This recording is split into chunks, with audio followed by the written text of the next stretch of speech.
Hello, everyone, and welcome back to another episode of Fueled by Progress, hosted by me, Mark Joseph Szymanski. We have in the studio today Brian Carothers. How have you been, man? Hey, Mark. Good to see you, man. And happy early holidays. Absolutely, absolutely. Happy Thanksgiving. Same to you. And your name is so long. I don't know if you're Jewish, Christian. So happy holidays. Just seem like it covers everything as we try to figure it out. But it's uniquely Pittsburgh, right? What kind of name is Szymanski? I appreciate that. Is it Jewish? Is it Polish? It is Polish. Okay. Yeah. It's Polish. It's Pittsburgh. It's definitely Pittsburgh. Yes, Okay. It's absolutely Pittsburgh. It's Polish. Raised Catholic. Then Merry Christmas. Thank you. Appreciate that. Real quick mention: we got the masks on, making sure that we can do everything as far as COVID season. We wanted to sit down. We had the conversation, but we are absolutely good to go here, sterilized and all that. So Your nose isn't covered though. I know it's slippery. You know, it's slippery. It's. I need some glasses like Brian's got on here to. Well, kind here's of the keep problem with the masks, and I don't know if you have. You don't wear glasses, but so you said wear the glasses to keep it up above your nose, Right. right? The problem is They fog I have up. to go so high up on my nose to not fog up my glasses. Yeah. And you're in great shape. I know you work out and you do a lot of workout appreciate lines and all that. that great stuff, and you look perfect. I Don't worry appreciate about that. your look. But with me, my face is so fat and big that when I wear a mask, if you're watching this, when I have to go up, I then look and I'm like, wow, like half the bottom of my face is exposed. Yeah. And then I think, wow, how fat is my face that a mask doesn't cover it? It's a whole psychological mess for me. My mask is almost so high that my mouth is all. Have you ever heard of this? The mouth is almost not covered with the mask, but I'm going to work through It's it. the reverse effect. Yeah. Yeah, I'm I going can to work see that. through it though. It goes so far, and it just comes down the other way. It's crazy. Yes, I'm going to work through it though, All right. for you. Yeah. Well, same here, man.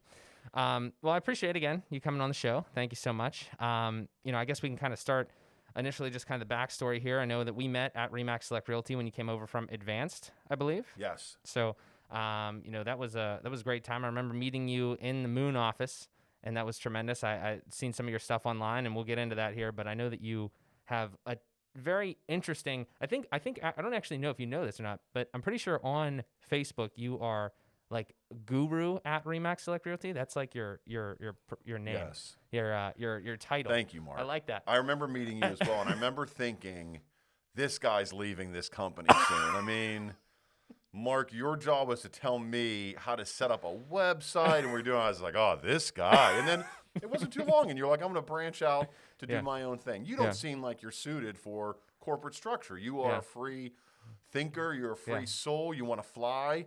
That didn't seem like the fit for you at first. Yeah, I appreciate that insight there. Yeah, that's kind of where we have arrived, and that's why I'm doing some of the stuff that I'm doing now. Yeah. Which is it's great. I mean, I never say anything bad about past experiences, especially the time at Remax Select. I know that you're still there now. A lot of great agents, a lot of great employees and coworkers that I've had there. It was a great experience, And it's unfortunate when you have to leave an opportunity like that because you've been afforded so much. But at the same time, like you said, it's time to branch out. It's time to do different things. Yeah. We chatted a little bit before we went live, and Real estate's tough for a guy like you, right, in those positions Right. because agents are, just to go behind the curtain, they're all independent contractors. Yes. So there is an office situation set up, but no one has to listen to anything that anyone says. So you have a lot of great ideas, and I'm sure you pound your head against the wall when you work there and decide, why won't anyone do this? Right.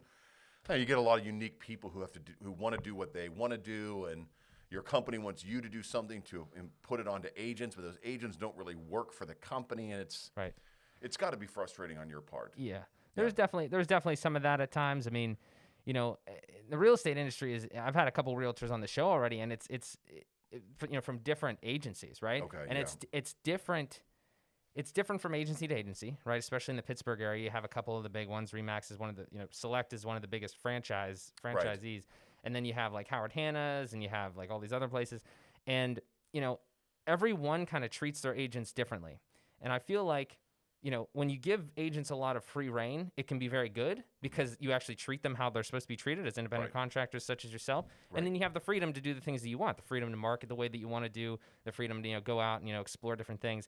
And, but, it comes at a cost because then, you're kind of like an overhead company in a sense, and you're kind of trying to rein them all in, but but you don't have necessarily the resources, especially when your agent population booms and you can't like give everybody the attention they need.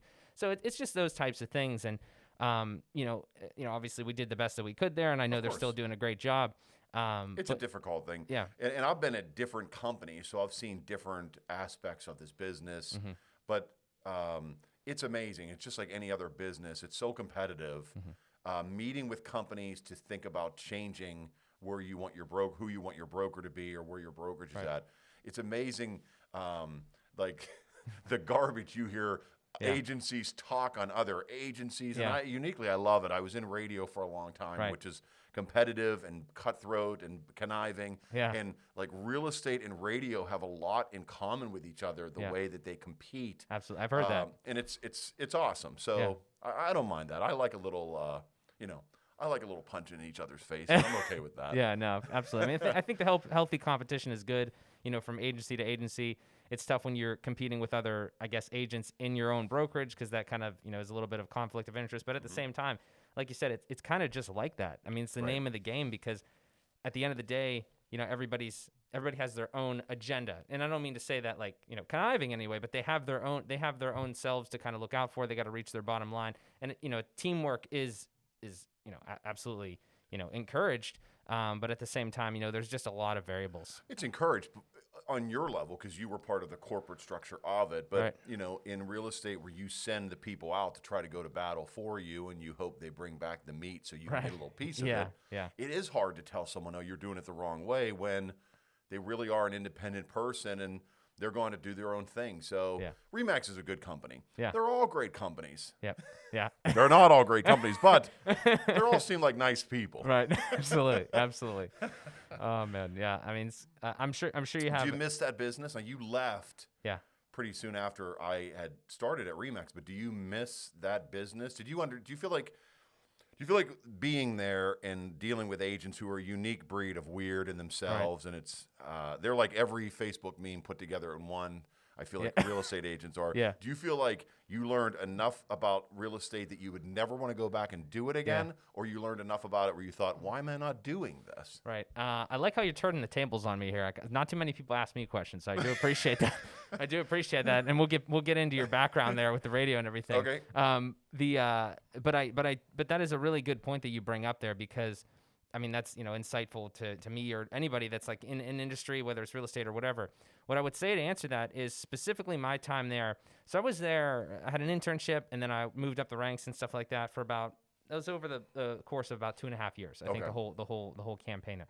So I would say that I want to say that I learned really fast in a sense. I think that's kind of just how I want to be. I'm a hard worker. I think I have a strong work ethic. The things that I'm trying to do now, I'm trying to do like 40 different things at once. So I'm always trying to learn. I'm always trying to get better. We chatted about this before as we went live as well. And, when you have that opportunity and you have that mindset, you can just like a sponge, you just absorb everything. And I feel like I got to the point where it's like, okay, now we're starting to get into some things where it's like, I don't necessarily want to go this route, or maybe we should do something different. And like, everything's getting like very big in a sense, like it's kind of ballooning, kind of getting out of control, because here's the number one thing that it taught me. And I think that this kind of answers the question. Well, let me answer the real estate question first. I feel that I learned a ton of stuff about real estate. I can't really sell real estate because I'm not a real estate agent, but I know a lot about it. I know a lot about real estate marketing. I think it can help a lot of folks. Hopefully we have a real estate marketing course coming soon. I'm trying to do a lot of different stuff there. I would sign up for it. Yeah. But the thing that taught me the most was more, I would say, in like the marketing aspect. And of course that was the department that I was in, but it was like, it goes back to the conversation we just had. You're an independent contractor. At the end of the day, it's your brand. It's Brian Carothers at RE/MAX Select Realty, right? Right. So like, the name brings something to the table. If you're a bigger agency, it associated with a bigger agency, like, oh, I've heard them, I've seen you on commercials. I've always thought it's 75-25. Yeah. 75% is me, and then I can only sell it so far if I have a husband and wife and I'm a word of mouth business or a referral type business. That 25%, I do rely on the RE/MAX name, or someone might rely on the Howard Hanna name to put them over the top. But it is, I think, it's 75-25. Yeah. But I mean, those are the things that really, that made me kind of like move to the next level and think like, what, there's so much here in like branding of, a company or just any sort of brand yourself. And those are the things that really kind of moved me towards wanting to kind of like, get away from it and stuff like that, because I had these different ideas, whether it was Fueled by Progress or Find It Tech or just my own personal branding stuff. It's like, I've learned a lot here, and I want to take it and I want to distribute it to other people and kind of continue to share the things that I learned. And, I'm doing that in a variety of ways, but, But I would think it would be frustrating because like you hear the thing, like if I can give you a piece of corn, feed you for a day, I can show you how to grow corn and feed you for a lifetime. I feel like a marketing director spot in a real estate company is neither, because agents want you to give them the corn and they want that corn to last them a lifetime, and they don't want to learn how to grow it, but they want the results from not knowing how to grow it. Right. It just seems maddening to me. Yeah. And I've met some really talented marketing people throughout different companies I've worked for, and it's just a very tough gig. Yeah. But I think you did it well. I appreciate that. Yeah. I would say. And here we are in a shed. So we've gone from Remax Lux to a shed. A shed with curtains. These curtains weren't here before, and we were actually doing this in the garage before, so this is slightly an upgrade. Yeah, this is great. Yeah, I love it. Yeah, absolutely. So I love it. yeah, I mean, to kind of to tie that all together there, I think that you're absolutely right when you say that, like, and you put it that way, and you've been in the in the trenches, so to speak, with other real estate agents and hearing probably like in the offices, oh, this is what I'm trying to do here, this is what I'm trying to do here, and how it's working or not working. I pay attention now. I pay attention now, actually, probably more than when I was there, because I've connected with a lot of real estate agents, both at Remax Select and other places, around Pittsburgh. Yeah. And what I've noticed is some of them are really good, because some of them like want to get better at marketing and getting their name out there and their brand out there. And other agents just, again, kind of want that, where it's kind of just, like, just give me this, and let's kind of like just, kind of hobble along here. Right. And there's no disrespect there, because the only time in my opinion where it breaks down and you actually have a problem is when you're not willing to put in the work and you're complaining about why you're not getting the result that you want. Right? Correct. So, that's kind of the issue that I used to see. And, and when you're in that corporate environment, your job is to solve those problems, but you're only patching them up a little bit, right? Because you can't do anything. There's too many agents to deal with there, and there's too many, all that sort of stuff. So, and social media was a game changer, right? Absolutely. I mean, everyone pleads, get on your Instagram and get on Facebook and get this, but it truly is generational. So if an average real estate agent is 72 years old, I'm sorry, sharing your life on Facebook has just never been part of your life for 72 years, and now you are being told that this is the only way that you can generate business. Right. It is very tough to run these companies because you can't say goodbye to the old generation. You want them to use new ideas because you know that those now will work. Right. And you see young whippersnappers like me and you, hopefully, maybe more you. My beard is so gray, but who come in and you're like, well, I'm not going to post what I have for lunch, or I'm not going to post where I was today. Right. But that's kind of telling the story of being a real estate agent. And so that kind of is the new marketing. Let me give you an example. Yeah. When I started real estate, I had just come out of hosting a radio show in Atlanta called The Giant Show. Think of like Howard Stern on cocaine. It was over the top, guy talk, horrible stuff. Don't look up any clips of it. You'll think less of me. I'll put the link in the description. Yeah, thank you. And so that show, regrettably, I was fired from because we were suspended a lot. We had good ratings, but we were suspended. Advertisers were like, oh, God almighty, this is really not great for our brand. It was everything, right? Yeah. So I just had a baby. We moved back to Pittsburgh, and I was like, well, let me get my real estate license. My brother and I were doing like some flips and rental stuff. Let me get my real estate license at the time. Maybe we'll stay in Pittsburgh, or maybe another opportunity will come up. Right. Well, anyway, I had some stuff in Pittsburgh. It didn't click. It's fine. But real estate hung in there. So long story short, the first day I signed up, I went through my classes, and I was like, wow, okay, this is the new me. I'm going to go from being a shock jock radio personality, a stand-up comedian, and now I'm a real estate agent. Right. So on day one, I go into Howard Hanna, where I signed up for because it was the only sign I knew. And it couldn't be less welcoming. It was so unwelcoming. It was the way people look at you now if you go into Market District without a mask. Like people just looked at you like, oh my God, what are you doing? killing the world? What are you doing? Yeah, and so I tried to introduce myself, and it was all these like 70-year-old, as I call them, the biddy committee, these old ladies who would be like, they're looking at me like and I didn't get it at first, but they've seen so many of people that look like us that come and go in sales. And so these were the lifers who I now have a respect for, but at the moment I was like, wow, these are the nastiest people on earth. I remember saying to one lady, I won't say her name, who it was, we like basically ran into each other. And I was like, oh, hi, I'm Brian Carothers. I'm new here. Like imagine saying that at a real estate office. And she goes, I'm sorry, I'm not part of the welcoming committee. Oh my God.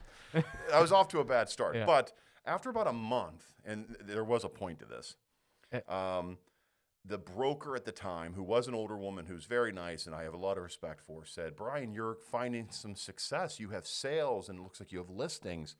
How are you doing it? And at the time, it was 10 years ago, 2010. Yep. And I said, well, I do a lot of online things through Facebook. And so instantly you saw half the room just turn off. And then they said, well, what do you do? And I said, what do you think? Or I said something like, well, what do you think everyone here should do? One or two things. Because it was being pushed at the time by Howard Hanna, Get Social, right? Right. And I said, well, I think everyone should create a fan page for themselves. And in the room, like, it was straight out of like a Christmas Story where people were in slow motion or laughing at me.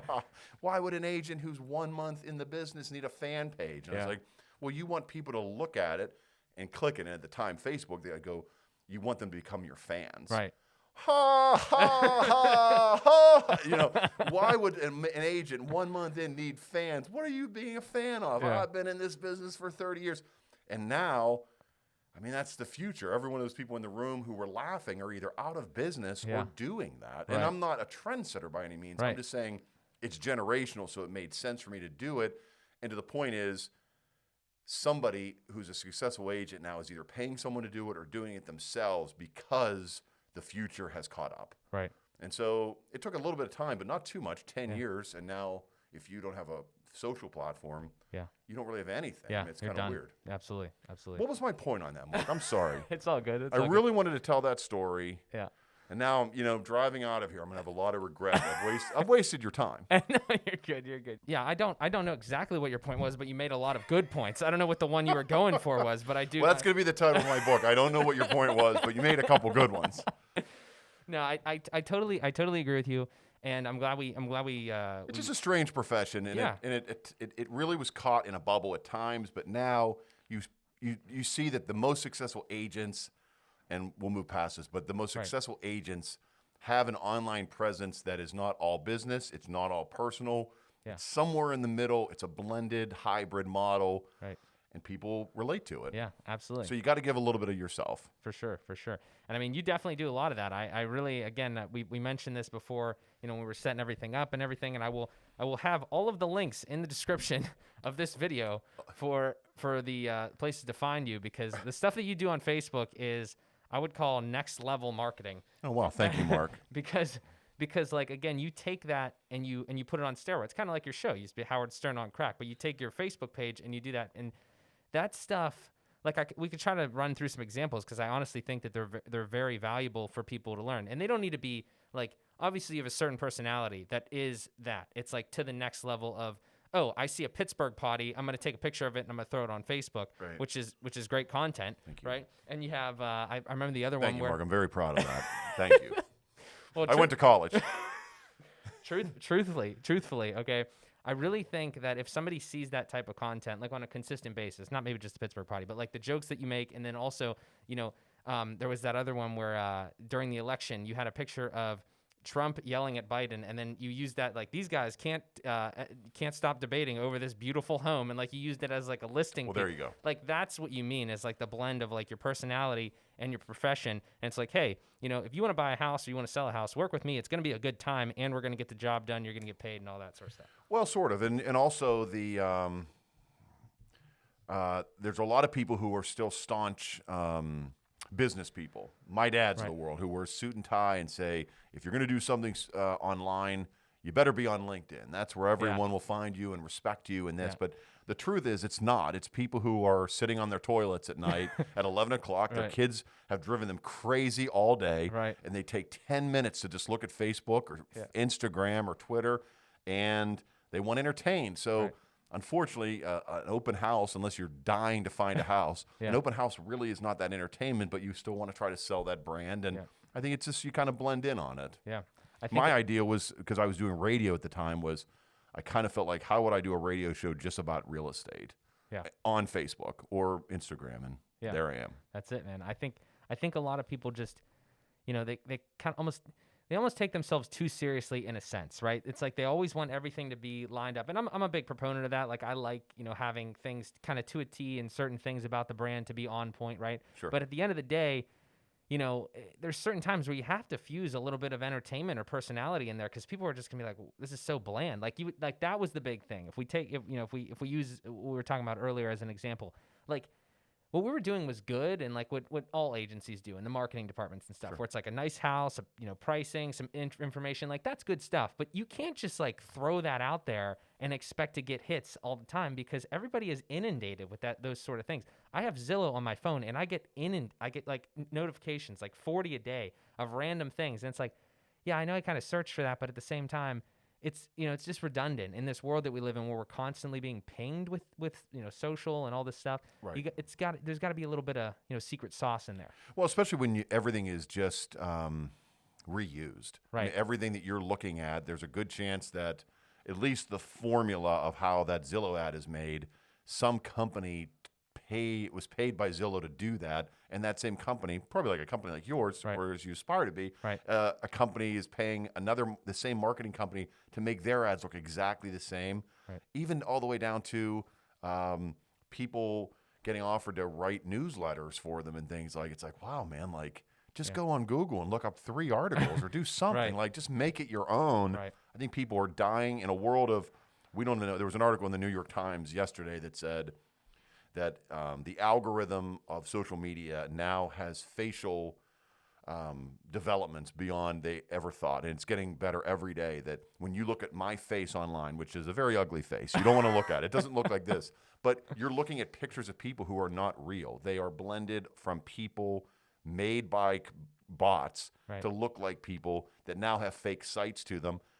No one knows who anybody is. So if you can at least try to put some personality and just to confirm, hey, this is a real living, breathing person, I think you win. I mean, it's not even real estate. It's people who make cookies, or I mean, just put a picture of your kids online with those cookies. All of a sudden, people are like, I like that. And I think that's kind of cutting through the noise of it. Yeah, I think it has to, and something needs to be done there, because as you mentioned before, that meeting 10 years ago where you said, hey, maybe you should all get on Facebook, type of thing, right?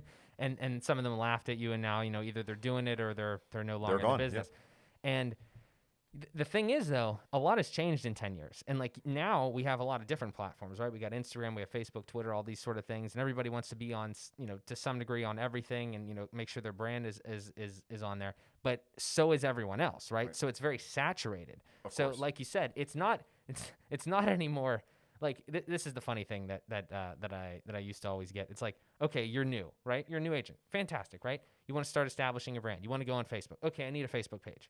Well, you can't just have a Facebook page. You got to, there's got to be content, because it's not enough to just be on it anymore, because there's too many other people on it. So again, you have to have content. You got to stand out. And I just think that a lot of people are not. I don't know if they're not willing to do that, or they don't understand how to do it. They might be not willing, and I get that part. A lot of people would say, when I was a Coldwell banker, they had me do a couple office meetings, get on Facebook. How strange does that seem now? But that was only 7 years ago. But again, like you said, it's been a quick 10 years of development. And people would say, well, you're funny, and so you're funny, and I'm not funny. So you're just putting out things that are funny, but I can't write funny things. And I always equated that to being like, well, then how do you have any friends? They're not coming to you, Janice, because you're funny, and that's okay. But maybe you like recipes, or maybe you like color schemes, or maybe you like pets. You don't have to be the class clown, or even be funny, or try to be outrageous or anything. Just try to show yourself, through social media, uniquely being you, and I think you win. I think there's a lot of businesses out there that are living proof that they just be truthful in what they're doing. Yeah, I think it's such a social aspect. So not the social media portion of it, but like real estate in general, and a lot of other things where you're, sales, that type of thing. It's so. I always thought another really good thing that I kind of thought of and came up with while I was there. So it's like people would give me that same type of thing. It's like, I don't know what to post. I don't have What do I anything do? to post. Yeah, It's right, like, right. well, okay, when you walk into an open house, or you've been walking an open house for 20, 30 years, whatever, and like you're meeting new people, what do you tell them? Exactly. Right. Like it's like, I don't know what to say. Like, no, that's not what you do. It's Right. like you talk about, oh, how's the family? How's this? How's that? Well, just somehow, it's hard. I'm not saying it's easy, but again, it's what I've learned from doing all this stuff over the past year. It's like there's no answers. I mean, you just have to work. There's like, no you just secret sauce yeah. on it. And people, what I would normally get, and you still get, is someone will go, well, maybe not as now. Again, it's been a fast 10 years. But people would say, why would I do that? That's 12-year-old girls taking pictures of their dinner. Okay, now that's interesting, right? Yeah. Now, what a weird observation that people think at the time that's what social media was. But my point back was, well, what if that is true? And it's not. Right. You don't have something about your life that's more interesting than a 12-year-old girl posting their dinner? I mean, come on. Like, show a picture of your dog. Yeah. A little video here or there. I mean, if you can't beat that content, if you can't beat, and look at 2020, right? Yeah. If you can't be more interesting than your lunatic friends posting about Trump, Yeah. your lunatic friends posting about Biden, Yeah. your lunatic friends talking about Tom Wolf's taking my constitutional rights away. Yeah. I mean, everyone's past that. Like, no one even looks at it anymore. If people argue about it, it's because they're in the mood to argue. No one's interested by your opinion on Trump or Biden or masks or whatever. Yeah. So if you can't cut through the crap now, where people are so divided and angry about things, wow, you might have no friends. You literally may have no friends in your life. Yeah. Give them something else to talk about. Yeah, like give them something more interesting. Like I totally understand that. Yeah. I would always say to someone, post a picture of your kids every day.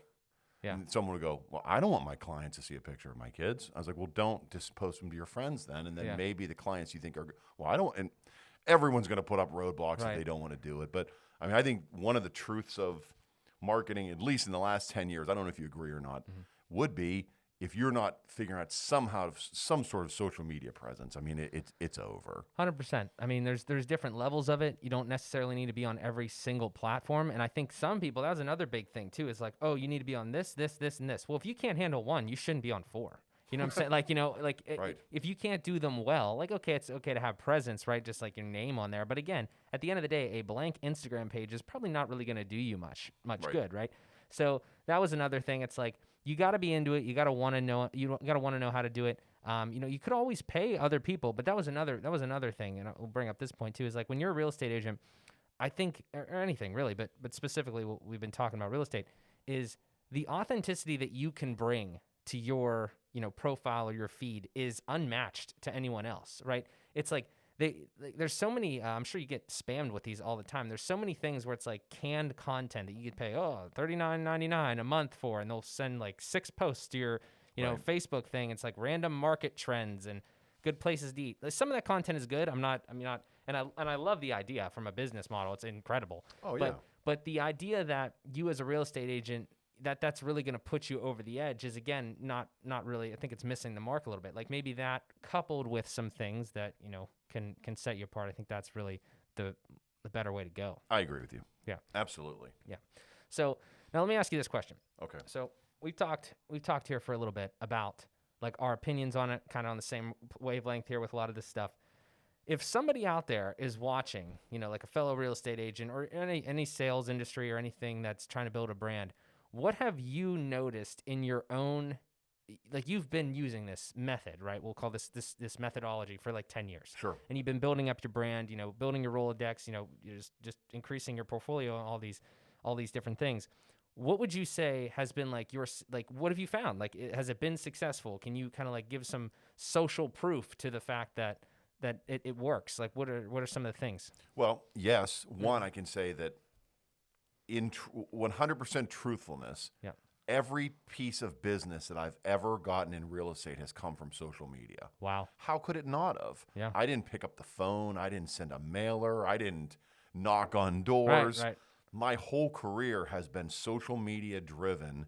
Now, I've met people. I've met a friend of a friend. Right. But it all comes back to this social media tunnel. And I think the beauty of it is it eliminated all these past problems of people putting agents putting American flags in people's yards and giving the calendar pens, Right. all that shit gets combined into one. Right. And maybe I can do that. I can do, but instead of giving out a pen, I'll just Photoshop my name on a pen to show, hey, I have a pen with my name on it. But it can still touch more people than as many pens I could give out, or as any American flags you could give. So I felt like it was the great equalizer 10 years ago. I mean, the radio show I was doing, like in September, like I was shoving a midget into a freezer to see if he would fit. And in February, I was selling $500,000 houses. How did I do that? How can that happen? I guess only in America, but I would say only in America on social media to build your brand that fast. Like, it shouldn't happen in any other field. So I would say every deal comes back to social media, no doubt. So I respect it. And then be consistent with it. There's not going to be a result every single day because of posts that you do. And my inbox doesn't fill up every single day. That's okay. It's the slow and steady. It's the Pepsi ad you see during every single commercial for the Steeler game, or on ESPN or HGTV or wherever. You know, you're singing Bill Withers' Lovely Day because of that carpet roll commercial. Right. Because that's on every TV, on every commercial. And so that was kind of my motto to go after, was consistently I will be there. So whether I get an email, I'm never losing focus that this is where these hundreds of deals have come from. Right, absolutely. I totally agree. And another follow-up question, Thank you for agreeing. Yeah, absolutely. Makes the shed a lot warmer. It is a little cold in here. We're working on that. Working on that. It's okay. But the follow-up question that I had to that was, so that is some of that's some of the success, and that's what you would say, right? If you were pitching this approach to somebody effectively, right? I don't want you to necessarily reveal all your secrets. You don't have to. I don't have many. But like, I'm curious to this, because do you have some sort of like further methodology of like, you know, I'm going to post here, here, and here, like, or have you made it just so simple as just like, oh, whenever I see something, I'm just going to throw it up. I'm just going to do this or that. Are you on multiple platforms? I know you're on Facebook, huge on Facebook. Like, do you have other places that you're doing, like maybe your routes of transmission online, or? So yes, the short answer on that is yes. I try to dig into what the algorithm of Facebook is. Now, every nerd will tell you, including you, and I use that politely. Yeah, I appreciate it. That algorithm is changing every second, right? Yeah, as Facebook learns who you are, you learn who Facebook is, and by the time you figure out what to do, it's gone, or it's changed, or it's not going to allow you to do what you want to do. I've just tried to look at Facebook as a big empty room, a big empty shed with Big Brother watching what's happening. And I just feel like, yes, you can get caught up in the algorithm that you're not commenting enough or you're not liking enough. And I get that. Yeah. And it does help to be part of your life. If you enjoy social media, which I do, it's second nature, right? It's going to the batting cages if you like to swing. But I feel like just putting out good content and engaging with people, that breaks the algorithm. Originally when it started, I didn't have a fan page, quote unquote. I did have a fan page, and then I realized Facebook blocks that fan page because they don't want you spam. So I gave up on that fan page and just did it myself, my own name. Right. So I've tried to stay ahead of the algorithms, but it's impossible. It's really tough. I just think putting together good content. If you go live on Facebook, they give you a nod. They tell all your friends that you're live. So I try to go live occasionally just to break through the algorithm. Right. You know, people like video. Apparently, videos are more popular than pictures, so I try to do that. Yeah. People like pictures over text. Yeah. I try to do that. It just, I don't try to get too caught up in it. The only tip that I know has worked is you want to get engagement, right? And so nothing beats pictures. If you don't have kids, put up pictures of your animals. Yeah. Or put pictures of your kids. Yeah. Dude, 300 instant likes, and it used to be that Facebook then thought if you liked a picture of my kids, then I'm going to show you, meaning Facebook's going to allow you to see my post about real estate. Right. That algorithm may have changed, but I still feel like it's a good secret sauce. Right. The way that I interpret what you just said there, because I see the same things because I'm on there a lot too, and I'm trying to work that as well. To relate it to people that, you know, might be in the boat of the camp that it's like, I don't know how to do it or I don't know what to do. I mean, you literally just explained that, you know, you don't know what to do either and you're having success. You know, at the beginning, It's like you're just figuring it out. Yes. And I think that's what scares a lot of people. And that's, you know, kind of the name of the show here, Fueled by Progress, right? It's like as you make continuous steps and you continue to learn and grow, it fuels you, right? You continue to want to learn more, continue to have more success.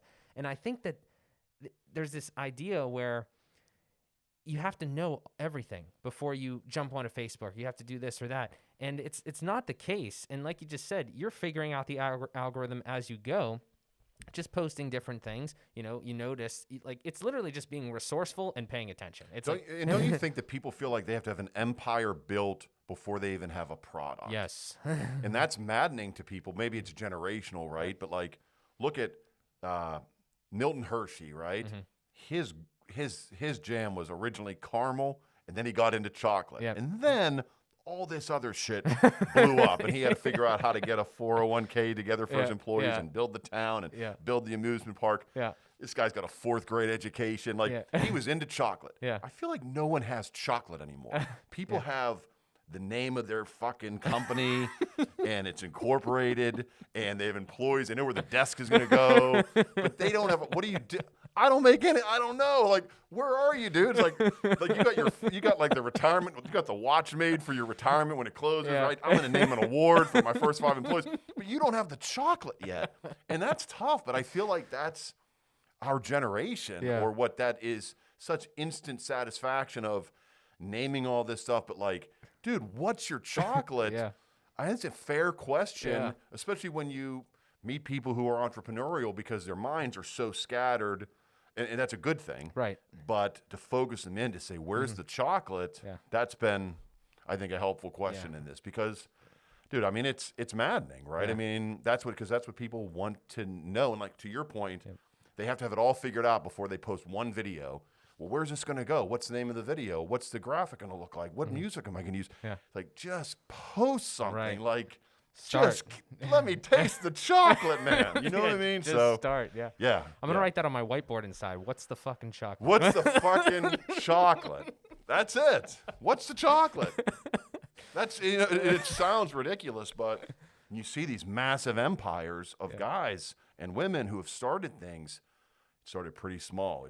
It's in the shed, man. It started in the shed, and it grew, but it based on hopefully a passion, and then you can figure out the 401ks for your employees, and should we buy Reese's peanut butter cups and all that good thing. But what's the chocolate? Yeah, I think so. Yeah, that makes a lot of sense, man. And it resonates with me, because I do find myself, kind of scatterbrained with the things that I want to do. Like, I have a couple passions, I'm trying to build them up, but you always got to kind of go back to that is, again, what's the chocolate, or what's your product? What value are you really providing to people, whether it's content or whatever. Right. And that is, again, people may look at you or but we were in the same position. Like, I mean, I know that me personally, I was at a time where I didn't want to start this show because, like, I didn't have guests. I didn't have, like, a table. I didn't have microphones. Where are we going to do it? Right. Like, it's like, just start on your phone. That's how I started. You put your phone up to your mouth while you're driving and just start talking, or you just put something together in, like, a little free paint program or something and put it online, like some pictures of houses and stuff. Correct. I mean, there's just so many resources. And why get boggled with it, too? Right. There's so much, like you said, so many resources, but there's so much crap. Yeah. So, I'm a toilet, couch, my car at a red light, stroller. If it's dog shit, who cares? It's gone. You never. Now, if you're going to admit that you've had an affair, or these kids aren't mine, or everyone's interested in this. But just trying out a couple marketing things, or trying to see what can hit. I mean, can anyone remember? I mean, our society, we're so fast gone in this, man. Like, I just wouldn't overthink it. Yeah, that's an incredible point. I wouldn't overthink it. It's like it's definitely the worst case scenario is it's gone in 2 seconds. Like, that's like the absolute worst, because people just scroll by it and it's like, okay, well, that was stupid. Whatever. Dude, think of the news cycle, right? So like, you're gonna think for the next 3 weeks, fueled by progress. What should the logo look like, and what's this and what's this, and you go, oh, this is the moment, right? And I'm gonna go for it. I'm gonna release it. And you're like, I hit it, and now I'm going to see if anyone likes it. Oh, one person liked it. Then all of a sudden, Mike Tomlin announces that Ben Roethlisberger's not playing on Sunday, and nobody gives a shit about what you just posted. That's it. It's gone. Yeah. So I wouldn't, and not that it's not important. That's not my point. But I don't know, man. I think these falls or these trips are very, very short and can't really hurt you that much. Right. I mean, again, I wouldn't do like a neo-Nazi post. Yeah, but yeah, again, that's going to make some probably not a good headlines. idea. But these small trips or these things that don't work or a joke that doesn't work, just launch it, man. Yeah. Just do it. And that's the name of the game, I think, is long-term consistency rather than just trying to like hit these like, amazing posts. Cause like, that's not even realistic. Like you're not going to get the perfect post. And then even if you did get the perfect post, maybe it'll get like 500 likes or something. It's like, oh, it's still gone. Like it's still gone. And think of it this way. You're not Dave Chappelle. You're not doing a 1 hour Netflix comedy special where you want every word to be exactly right. Right. We're just kind of, I don't know, we're sitting at the bus stop, man. Yeah.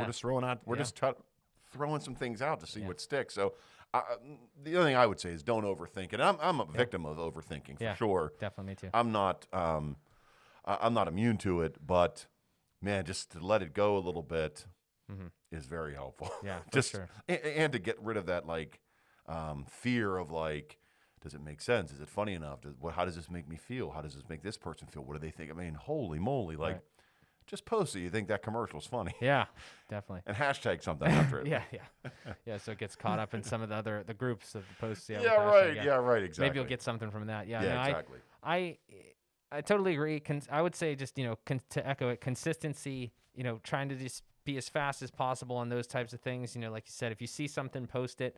I think there's a little bit something to be said for the foundation. And I actually was going to make this point earlier when we're talking about like real estate and everything that like I've learned is I do think foundation is important to a certain degree. And when I say foundation, I mean like the foundation of a brand. If you have an idea and you want to establish it, then, like Fueled by Progress, like, the logo, a couple things like that, put some thought into it, but you can't overthink it. Like there's definitely a line in the sand where it's like, okay, well, I can't think about this forever because ultimately it's not going to matter that much whether the logo is an FBP in this font or an FBP in that font long term. You want it to be right to your brain, right?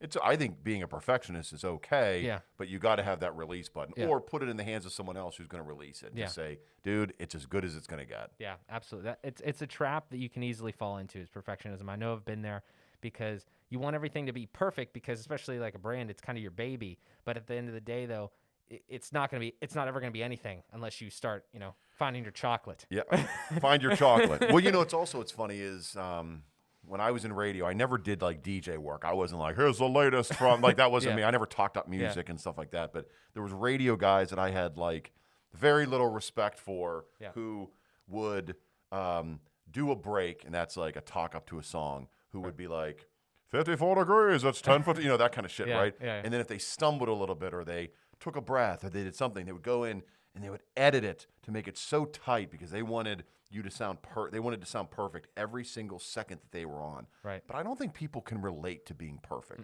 No one is perfect. My coat doesn't match my shoes. Right. I have coffee breath. Right. I got to get home because I got to make dinner because my kids want to eat at 6. Why can't they eat at 7?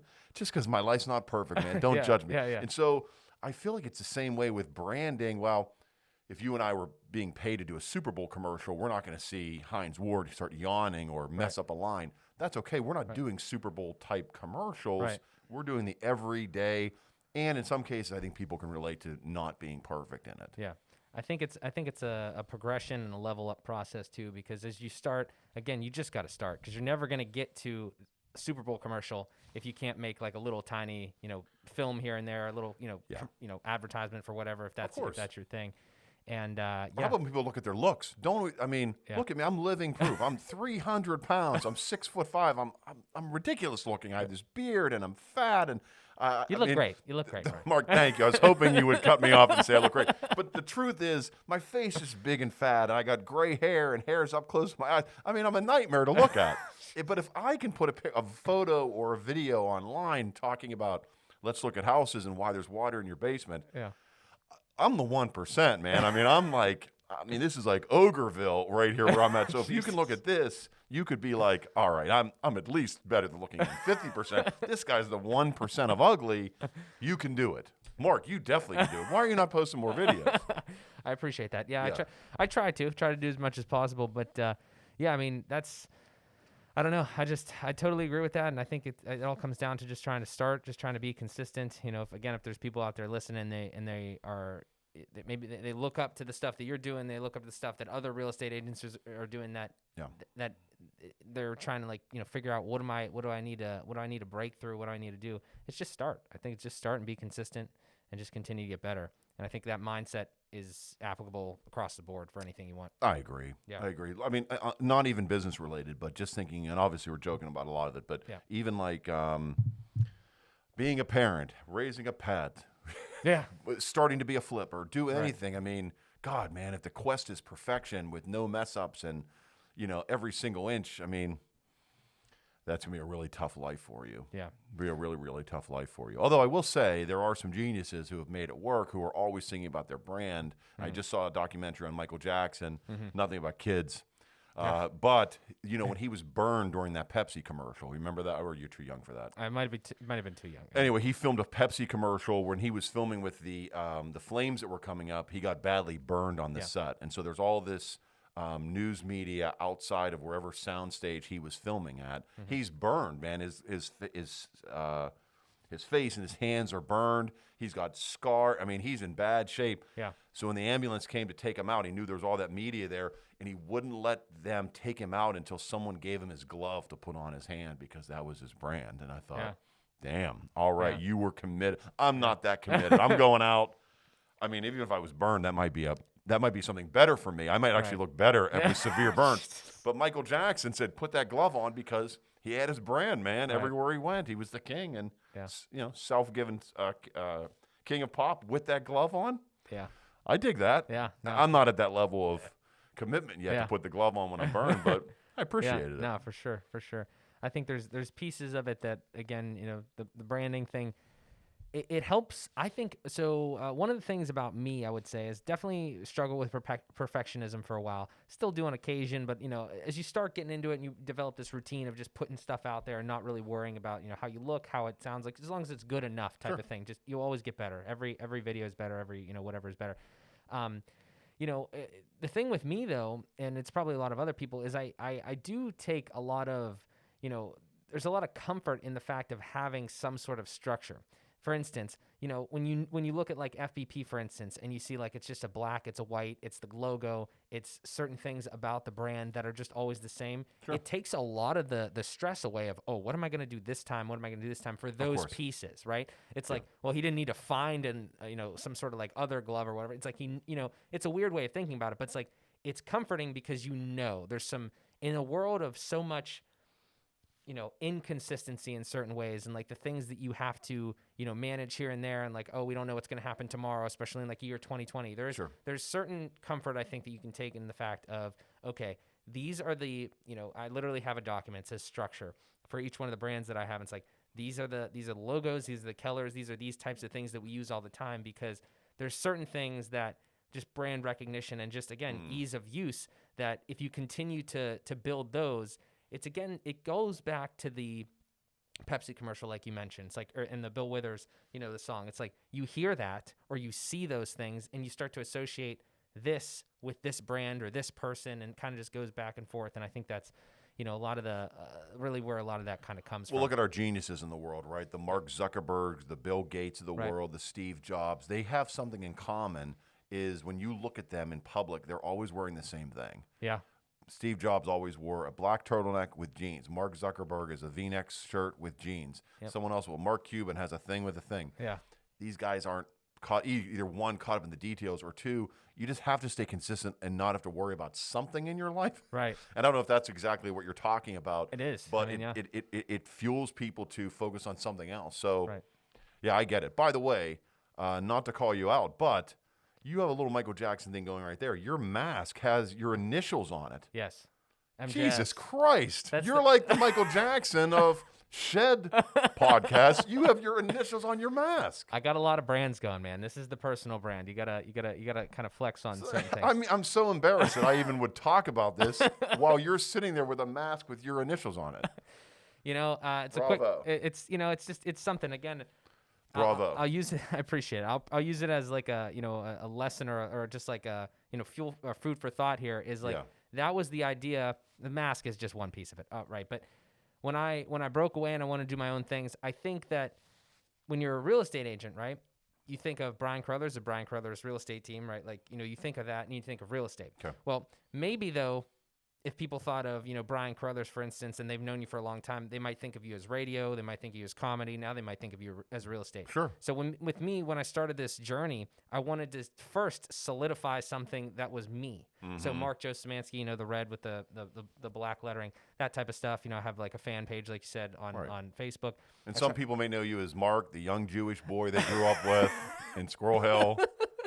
They could. Some may know you as the marketing director for Remax Select. They know you all. Whatever they want to know. But it comes back to like the one thing is, if you want to do anything, I kind of believe it's my belief that you're never gonna get away from you unless like you change your name and change all sorts of stuff about you and move like to a different country. Like if you're gonna be you, that is your brand forever. For better or for worse. Right? So you got to embrace it, and you got to, have some self-awareness of what do you want to do. So that was what I did. Was I have the MJS stuff, and that's like kind of like me. But underneath that almost is a lot of other things. It's Fueled by Progress. It's, we talked about AM and the PM. It's Find a Tech, building websites. Like it's all these things just because, again, a little scatterbrain, a little entrepreneurial. But I wanted to like, it kind of all runs back, and it's how you just mentioned with Zuckerberg and Steve Jobs. It's like, well, okay, maybe you think about the iPad, and then you think about Apple, but then who do you think about? Well, you might think about Steve Jobs, right? Correct. So it's kind of like just kind of brings it all together. And I really got this idea. I got this idea from real estate, because when you're in real estate, it is about you. Like we mentioned earlier, again, 75-25. So it's like, if people know who's behind, pulling the cranks and, like turning the knobs and everything like that, they might have more of and they can like, empathize. Maybe people can empathize with this is maybe a bad example. Maybe people could like empathize with Steve Jobs more than they can empathize with the brand of Apple. Sure. Right. Or something like that. Or maybe Mark Zuckerberg, these people are kind of villainized in certain ways, but you understand what I mean? Right. You understand what I mean though, is like on a smaller scale, it's like, oh, I like that guy. I'm going to buy from him, or I'm going to do business with him, because that's kind of how it works. And I thought that was the idea there. And I just think I love personal branding, because everybody's story is unique. Everybody has things that they like to do, and that, they're passionate about. And that was the big reason that I did that. So I appreciate you commenting on the mask. Long story short, I love that mask. Great work. Great work on the mask. Thank you. We'll cut that whole part out of it. No, I'm just kidding. Yes, definitely do that. Great mask. Great mask. Thank you. Oh, man. So we talked about a lot of different things here. We talked about real estate. We talked about kind of like you shoving a midget in a fridge. Yes. And We've covered it all. We've covered it all. I want to kind of talk about maybe like, maybe we'll take a little deeper dive, and like, we don't necessarily need to become more serious in the talks here, because I think this has all been very valuable. But like, you're not going to make me cry, Mark. I'm going to try not to. I don't know. It might though. I don't know. All right. What do you, like, you as Brian Carothers throughout your life as like radio, comedy, real estate? One of the things that, again, this is really like the underlying. You peel back the onion a little bit, and this is almost the core. Is like one of the things that I have come to realize about myself, and came to realize maybe a year or so ago, and transition now, is that I want to make sure that every day of my life and every thing that I do is fulfilling. And I was in this spot where it was getting kind of mundane, 9 to 5 type thing. That's one of the bigger reasons, and that's totally on me. That's not. Get it. That's not really on the job, right? Yeah. So, do you have anything? I imagine that, and it sounds like you enjoy almost everything that you've ever done. It's maybe not everything, but like, what I'm saying? Like, it sounded like you really enjoyed the radio time while you were there, and you enjoy like being a real estate agent. Do you have any insight on that? Like, if you maybe, I don't know if you've thought about it before or not, but have you ever felt like, I'm going to make sure, like, your thoughts on fulfillment, or your thoughts on just leading a life that you enjoy? Like, just, I don't know if you want to elaborate on it a little bit. Wow. Wow. What a question. It's kind of what I do. Wow. You threw me off there. We were talking about your mask, you growing up. There's no rules. I told you that. Wow. There are no rules. You actually said I was going to go off the rails, and I was the one that kind of threw it off the rails. So. Well, I mean, I think you have to generally enjoy everything that you do. Right. Right. I mean, if you're not in it for some enjoyment, now, not that there's not on the micro end of it, just tedious bullshit that people hate. And so, to the point that everything has to be perfect, everything's great, and, hey, when people answer the phone, we're having a great day at Szymanski Real Estate. That's not true. Right. That's not true. But I think on a micro level, you have to enjoy everything that you do. And some people don't have the freedom to enjoy everything that they do. Mm-hmm. I guess a goal of mine is always try to enjoy what I'm doing. And if not, get out. Yeah. Yeah. Certainly. Yeah. I feel the same way. and kind of did that. Yeah. So it's living proof of that. Yeah, and sometimes it helps that people fire you. I've been fired from a lot of things that I've enjoyed, so I've been forced to try to enjoy new things. That doesn't mean there's not challenges to it, but to try to enjoy what you're up against and what you're doing is, I think, a benefit. It makes you want to come back the next day. Right. It seems like you have a very positive outlook on life, and it seems like you don't take it too seriously to the sense of, as we talked about through all these other things. I think they all come back to this idea of just making sure that you're getting a laugh every day, right? You're getting, something here and there. You're moving forward. You're doing all this sort of stuff, and it's something that I appreciate. Anybody that sits down across from me that wants to continue to get better, or just wants to have generally a good life. Because I've seen a lot of people, the real estate industry, other places, that they don't focus on that. They're just in a situation and it's kind of shitty, and they don't want to change anything. They think they can't change anything, but you have. Well, what a terrible situation to be in is to know and identify that you hate the situation you're in, but you feel so stuck that you can't get out of it. Right. Horrible. I kind of approach everything I do in kind of like the terms of baseball. I love the sport. And so it's a long season, no matter what we're in. So if we want to go inning by inning, there's issues, but there's another inning. And if we lose tonight, this is a very long season. And it's, people will say, it's a marathon, not a sprint. I'm a baseball person. So to me, it's a long season. Right. We're not getting too down over one strike, one ball, one inning, even one game, because this is the long play. So I think if you can have a mindset where everything is not a disaster. I mean, how many people do you know where when the call's coming in that they're going to tell you this is a disaster and I just can't believe it. And it's like, well, that's not that big of a disaster. We'll work through it. Sometimes people, I think, love disasters. I'm not one of them. So even if this shed started catching on fire now, I would find my way out minute by minute until I guess I would burn in the shed dead. But put your glove on. Yeah, put that. You're right. Yeah, right. If the ambulance comes, make sure I have my glove on. Or my mask with my initials on it. That's it. But yeah, that's kind of all the way I've kind of looked at everything is this is a long season, man, and we're going to figure it out, and we're going to shovel through shit. I mean, that's just life. So, but not to get too drowned in it or let it pull you down has always kind of, I guess, been a motto for me. Yeah, that's a solid mindset. I really agree with that. And I mean, obviously, this year hasn't made things easy for sure. Yeah. Maybe it's not over yet. It's not over yet. Yeah, there's nothing to say that it can't continue. Right. Maybe like what is I actually haven't talked to too many real estate agents specifically about like everything that's kind of gone on in the industry and things like that. Would you say that it's how would you say it's affected you maybe personally, but also just like in the industry, like just everything of 2020? Well, on the smallest end. It's actually helped the real estate market. Really? People who wanted to real estate isn't dependent on dollars and cents. There's a real approach to it. There's death, there's birth, there's divorce, there's marriage, there's kids, there's everything. And so life, no matter what's happening, can't stop that. Life can't stop life, right? So yes, there's been 2020 shutdowns, but everyone has done their own thing to keep moving. So on the very small end, it's affected real estate in a very positive way. If you're selling a house, everything is in your favor to get more money, to have it more favorable, and life is good. If you're looking to buy a house, as there's a lot of people I'm working with know, it's painful because now everyone's stacked on top of each other. But again, man, the 2020 thing, I still look at it as a long season. I didn't plan to make 2020 my last year, so for me, it's still a long season. I came into the game in 1979. I don't know what year I'll be going out, but for me, I still feel like there's a lot of innings left in this, and there's a long season after this. So for me, it's just let's get through it. It's very micro to me. So while yes, it's torturous, and I teach my kids at home along with my wife. We pulled them out of school. Really? My parents haven't left their house since March. Yeah. There's people who are very concerned in and around my family who want to make sure this goes away, but this will pass as well. We're going to get through it.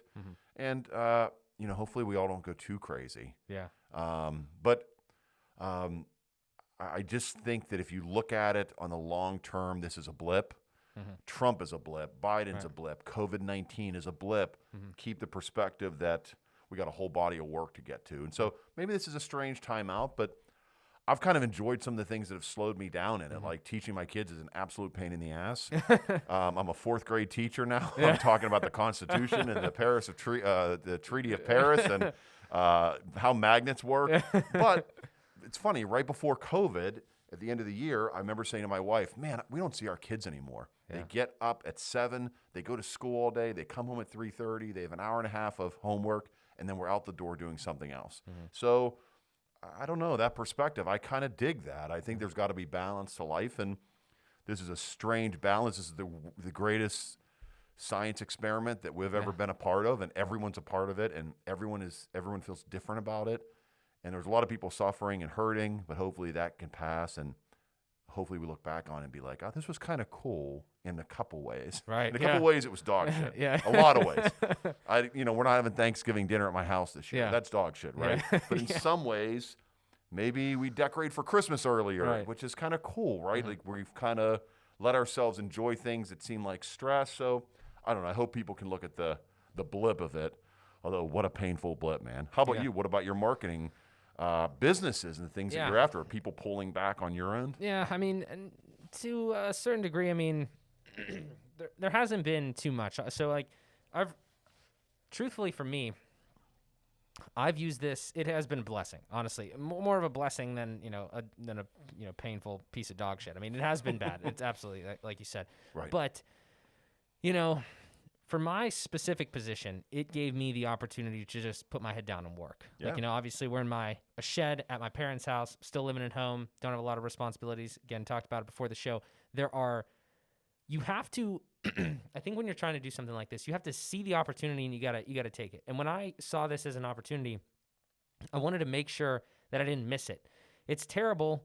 Again, so many people suffering, so many things going on.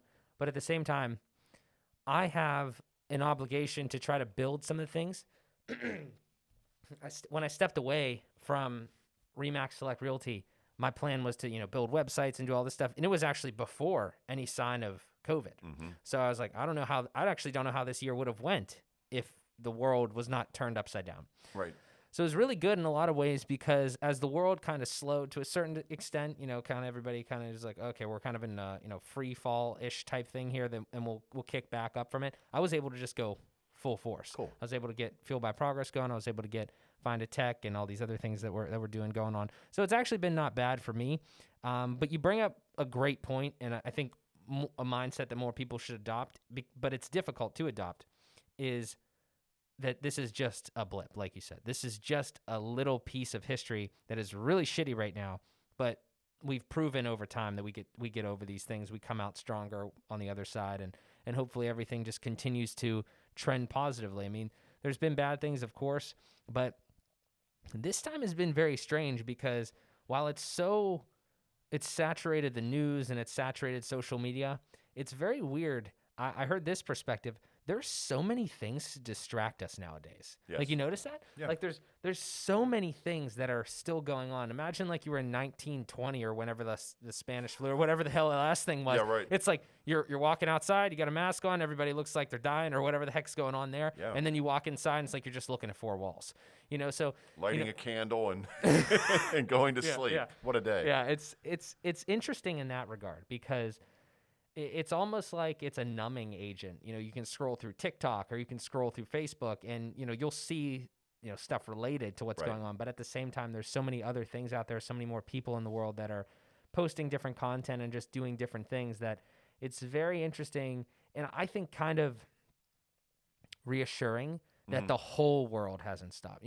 There's so many people out there that are still trucking. We're still trying to put out episodes. We're still trying to do these things, right. And you're doing it safely, obviously. No question about it.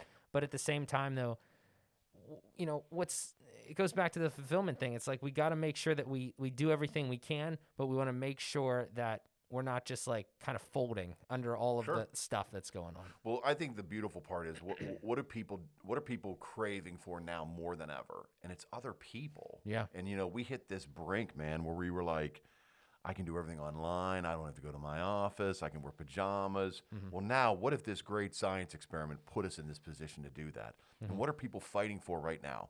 Fucking Thanksgiving dinner with their families. Go out the night before like we could at the bars and have some drinks. Right. Football games. going to your kids' games. Nobody is saying, man, I just wish I could just hug this computer a little bit harder. Yeah. There is still a need for people in this world. And if we take anything from COVID-19, Corona craziness, is that the need for people is still there. So don't leave that concert early when it's over. Don't leave that baseball game when it's over. Have one more drink when it's over. Like, take this as a reminder that no one's going to miss the internet when you go. Right. No one's going to miss your social media profile when it goes.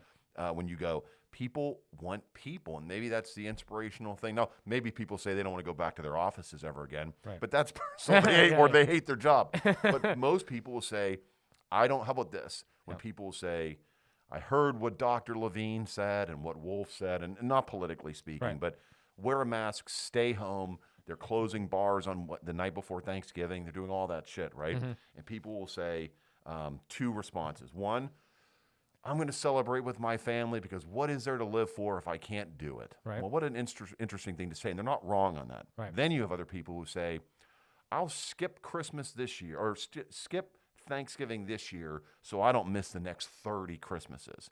And maybe we have differences on that. Right. But holy shit, man, everyone is still fighting for people and time with people. And that's got to be an inspirational thing. Definitely a silver lining to I all think of it. so, yeah, that people still... Even though the droids can take over and do everything that we're doing, there's a Mark Shapansky and Brian Carothers app that you can just recreate us right now. But people still want people. And yes, we're on the divided lines. And it's, I think some people are nutty and some people should follow science. I'm not saying don't follow science, but the fight is for people and people still want people. And I think that's a good thing. Right. Yeah. Yeah. Absolutely. I think that, it's definitely give us some really good time to reflect on the things that we took for granted before. And, for sure. And I hope that we can all just come out of it and have a new perspective on some of those things. And how many people will lose jobs or, not even family members. That's a horrible thing. But look at back on a work thing. Right. How many people do a 9 to 5 right now and they hate what they do and they're going to get canned? That's a horrible thing. Right. But what if this is the moment where, like you said, you're home now for 3 months and you're like, maybe I should start that business, or maybe I should reach out and do this. Maybe I should do this. Maybe this is the moment that can spark people into doing even greater things. My neighbor, Dan, I'll tag him on this. Shout out to Dan. I'm going to tag him on this. Sends me a message during COVID, and he's an administrator for a school district. Very smart guy, very educated. And he said, hey, and he has a job, by the way. Has not been fired. I mean, I think he should be fired. But I'm not going to reveal the name of the school district. He should be terminated. But he sends me a message, and he goes, hey, I just thought about something. And this is when he was home during the pandemic, the first round. Now we're going into the second bullshit round of it. But he goes, I came up with an idea. I'm always interested in ideas. And I was like, what is it? And he goes, have you ever had scrambled eggs? And I said, of course. And he goes, have you ever had a sunny side up egg?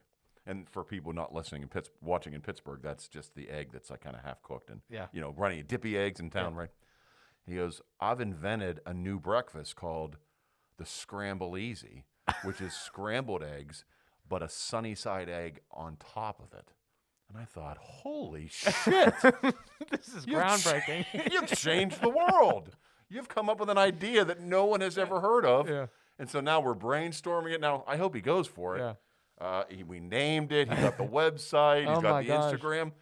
No, it's going nowhere. But if he committed to it, if I hope that school district fires him, because then he can commit 150%. Have you ever heard of that? A scrambled egg with an egg on top of it? I've never Best heard of both worlds, Mark. That's crazy. I know. Especially if you're a breakfast guy. So I'm hoping that I find out right before Thanksgiving that Dan's been terminated. Scrambleeasy's for everybody. He's the Elon Musk of breakfast foods. That is incredible. Right? When has someone told you something in the past that you're like, I've never heard of that before?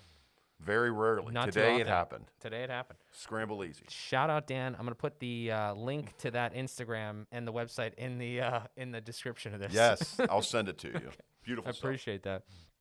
Oh, man. Buddy, we've gone over a lot of stuff here. This has been a lot of good stuff. Could there be anyone still watching this? I don't know. Well, I'll check the analytics when we go live. We'll see. But chances are no. Now, the only good thing is maybe people are quarantined because they're home before Yeah. Thanksgiving. They're forced to watch this. Well, if they fell asleep during it and they left it playing, then we still get the Still get watch. the hits. We still get the watch time. Yes, still get the watches. That's all that matters. Just get those hits. Just get those hits. That's it. That's it. I appreciate it, man. Thank you so much. Well, that's the end. It's over. It's not over. It's not over till it's over. I definitely have at least 3 more questions for you, but we could go all night if you'd like.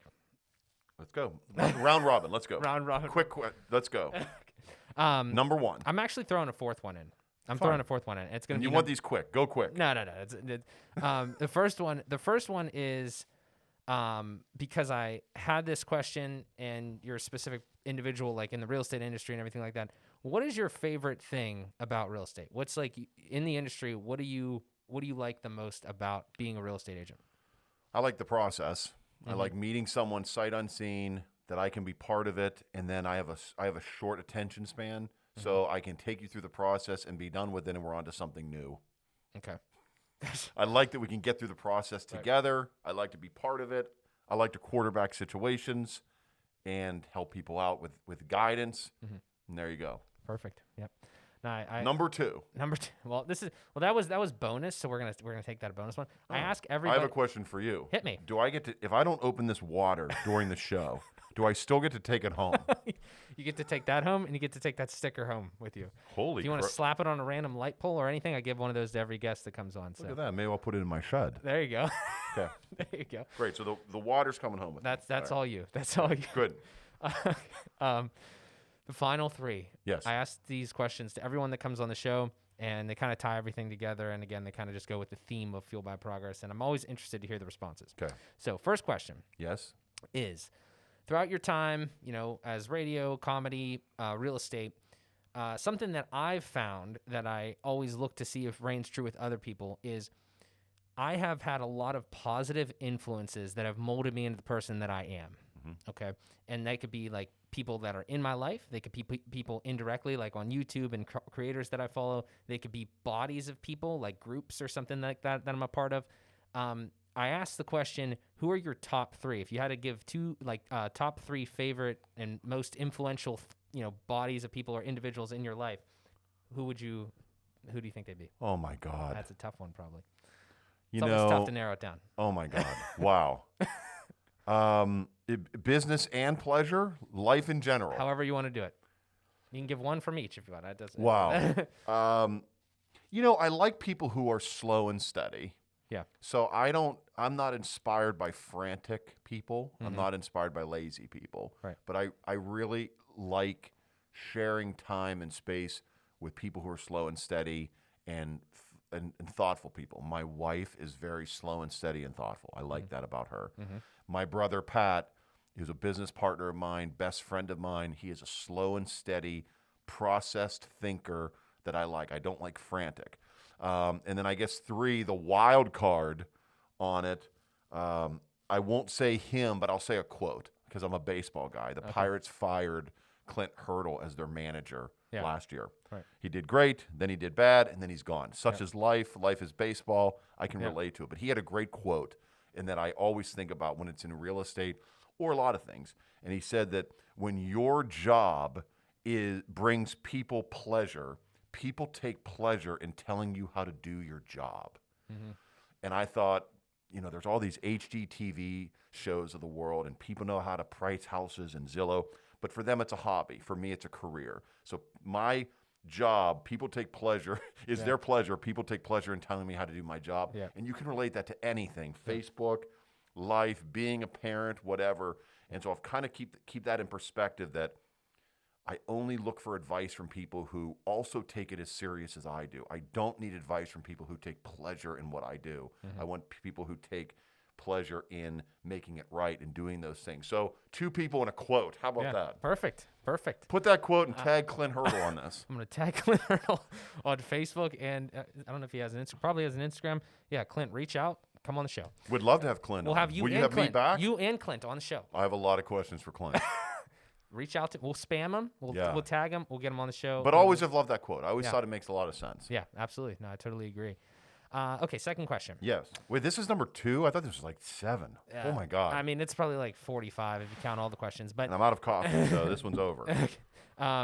Best advice that you could give to anybody, like life advice, it could be professional, it could be whatever, but like somebody comes to you and they say, hey, Brian, what's your best advice that you could give to me? Again, you can interpret it however you want, but just something that reigns true with you. Wow. These are insightful questions. Wow, I wish you would have given me a second, like, to look at these. Truthfully, I should have watched more of your shows, and I've been like, oh, I know Mark's going to ask me the advice that... Yeah, that's a cheat code for anybody watching. If you come cheat on the code show, is if you're ever asked to be on this show, Mark's going to ask you a difficult question about life advice. You know, I guess I would just say, I hate to be repetitive, but if you can look at the big picture, yeah, and while you can get caught up in the micro of the world, people are only really going to judge you on the macro, I think, when it's all said and done. Yeah. See, you had an answer for that and you didn't even know it. I don't love that answer. I'm going to drive home and I'm going to text you and be like, hey, I rethought it. But for now... And then I'll make a deep fake of you and I'll put it in the thing and that it'll be like your face saying the new thing. Yeah, well, you don't even need it. The mask is covering my Perfect. face. You have very little work to do. Perfect. It's a voiceover. I can do that for There you. we go. Yeah, just send that to me later. Yeah, for sure. We'll get the new advice in there. Yes. No, but I like that, man. It reigns true. So, all right, last one is the easiest. Great. So it's a layup. Great. Anybody that comes on the show, which again, greatly appreciate it. Thank you for stopping by. This is great. I want to make sure that you've given the time, added a lot of value to my life and the viewers. I want to make sure that anybody watching and, anybody that I can, pass it on to, anything you want to promote. So if you want to promote, there's a couple things we've already promoted that, the eggs, the revolutionary Scrambleeasy. Scrambleeasy. We'll get all that in there.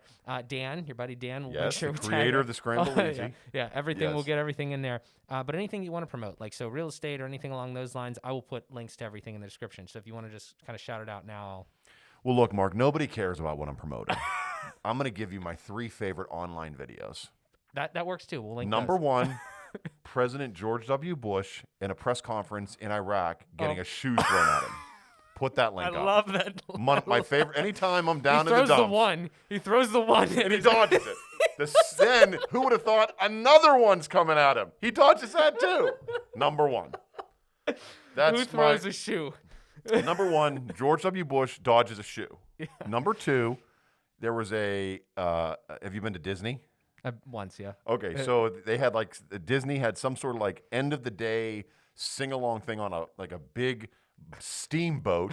And while people are performing, the character who is in the dopey outfit from Snow White falls off the top deck and lands on Goofy.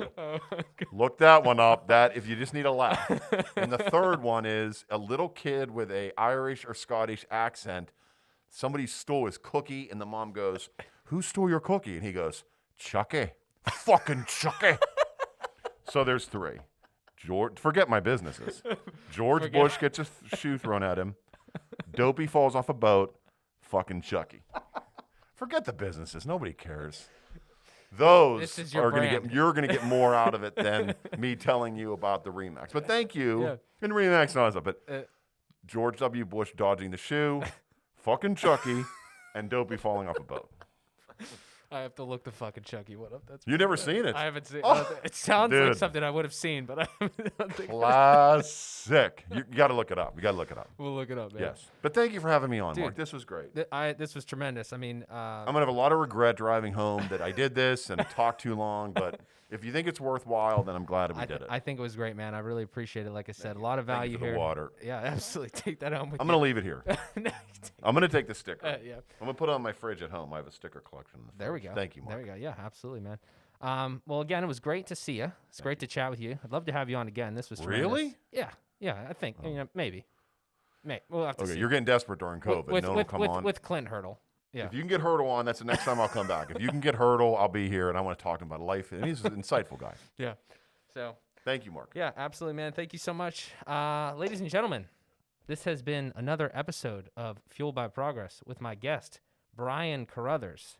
We thank you so much for tuning in, and we will talk to you in the next one.